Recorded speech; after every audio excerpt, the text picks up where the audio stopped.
이쁜이 수술을 하고 나면 나중에 후회하게 될까요? 실제로 상담을 하다 보면 갱년기 이후 질 건조증이나 성교통을 겪으면서 괜히 이쁜이 수술했나? 라고 말씀하시는 분들이 있습니다. 그래서 오늘은 이쁜이 수술 후에 그리고 이쁜이 수술 부작용에 대한 오해를 정확하게 정리해 드리겠습니다.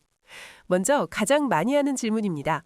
갱년기 질 건조증, 이쁜이 수술 때문일까요? 결론부터 말씀드리면 아닙니다.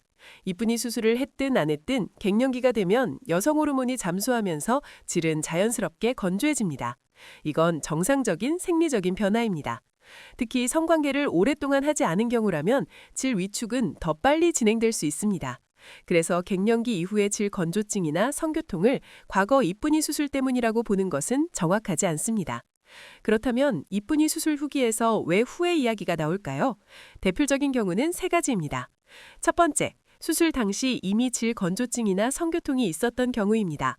이 상태에서 수술을 하면 오히려 불편함이 더 크게 느껴질 수 있습니다.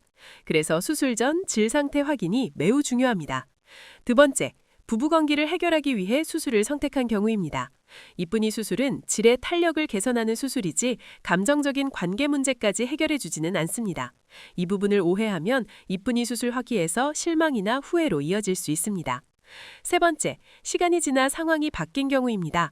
예를 들어 재혼이나 파트너 변화로 성기 크기 차이가 달라졌을 때 불편함을 느낄 수 있습니다. 하지만 이것은 수술의 실패라기보다 환경 변화에 따른 문제입니다. 그럼 이쁜이 수술 부작용은 무엇일까요? 보통은 과도한 협착으로 인한 통증, 건조감, 불편감을 말합니다. 하지만 이 역시 수술 전 상태나 관리 그리고 호르몬 변화의 영향이 큽니다. 중요한 점은 대부분의 경우 치료나 시술로 충분히 개선이 가능하다는 것입니다. 질은 생각보다 회복력과 적응력이 높은 조직입니다. 그렇다면 이쁜이 수술은 언제 하는 것이 좋을까요? 출산 후 질 이완이 있거나 질 방구가 있거나 성적 만족도가 떨어지는 경우에는 도움이 될 수 있습니다. 특히 성생활이 활발한 시기에 시행하면 만족도가 높은 편입니다. 하지만 나이가 많다고 해서 무조건 불리한 것은 아닙니다. 가장 중요한 것은 나이가 아니라 현재 질 상태입니다. 그렇다면 후회하지 않으려면 어떻게 해야 할까요?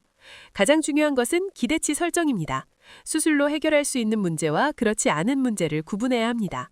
또한 현재 질 상태가 건강한지, 건조증이나 통증이 없는 상태인지 꼭 확인해야 합니다.